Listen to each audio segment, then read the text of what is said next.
Hey guys, it's Mitch and welcome back to my channel. Thank you so much for stopping by and let's get started.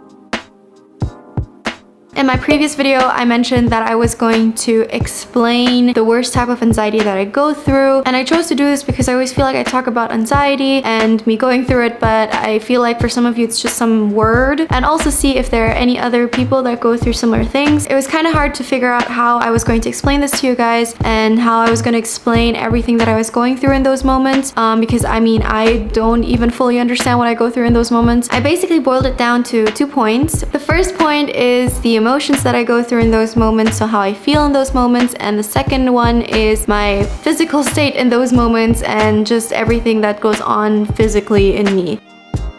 I usually feel very scared and very confused. I all of a sudden feel like I am back to being an 8 or 9-year-old kid, and I feel like I have no protection and I have nobody around me. It really feels like everyone that I love and everything around me is about to disappear in a second. It just makes me feel like I am not in control of my life in those moments. This entire thing just makes me feel like the world is about to end and there's nothing I can do about it. I notice that there's a lot of pressure that I feel. I get irritated very easily, and in those moments there's just no way to reason with me. It's very hard for me to communicate what it is that I'm going through. Usually nobody really understands it around me, which is fine, but it makes it a little bit harder for me to find some grounding because I, in that moment, don't feel safe. I don't feel safe in my own body. I don't feel safe existing. It's such a strange thing to say. I've analyzed this anxiety with my therapist and we've come to a possible theory as to why I go through this sometimes, but I am not ready to share this just yet. I want to make sure that that part of me heals properly before I fully explain it. I just wanted to share this type of anxiety while I still feel it and know what it's like to go through it. So that's on the emotional aspect of things.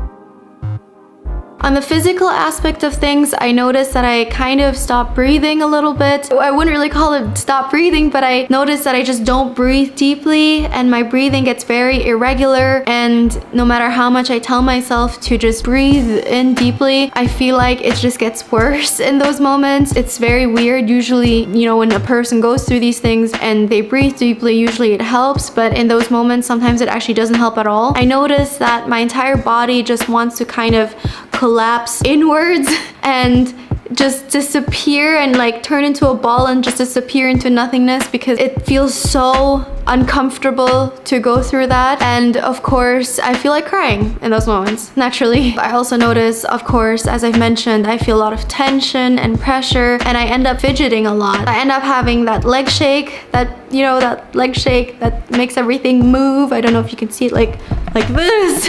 And I feel like I need to do something with my hands in that moment. Oh God, talking about it already makes me, it's a lot. So those are pretty much the emotional and physical aspects of what I go through in those moments. One more thing that I wanted to add to this was, when do they usually occur? That is occur. It's a weird word for me. It sounds like Cardi B.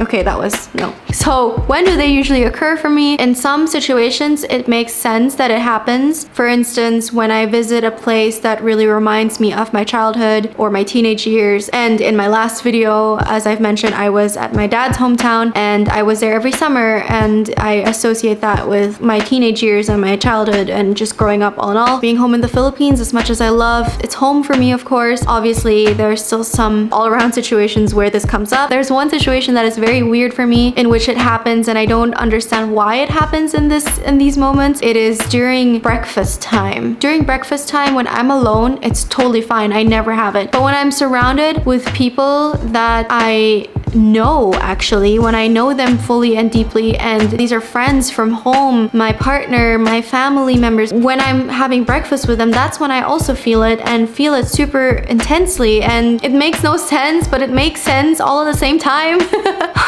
I really don't like going through it. I haven't found a way to calm myself down in those moments. I mean, I tell myself, okay, this is an old fear and this is a response to something that isn't true anymore in my life. Even though I remind myself of those things, it still doesn't work for me. So I'm still figuring it out, and for now I'm gonna try and avoid places and situations and some family members that trigger this for me. Yeah, let's see where it goes. But that's pretty much it, and that's pretty much the worst anxiety that I go through. I wish I had better words for it. This is as good as it gets for now. It's really hard to explain these types of things. Yeah, I mean, if you guys want to share any kind of anxieties and experiences you have, go ahead. But it's a vulnerable place and it's hard to open up to people about these things, so I understand if you don't want to. But I hope you guys could sort of understand what I was trying to explain and can kind of create an image of what it is that I go through in those moments. They don't happen very often, and I'm really grateful for that. But when they do,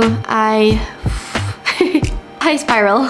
Anyway, thanks for listening, guys. And if you guys like this video, please give it a thumbs up. And otherwise, take care, and I'll see you guys in the next one.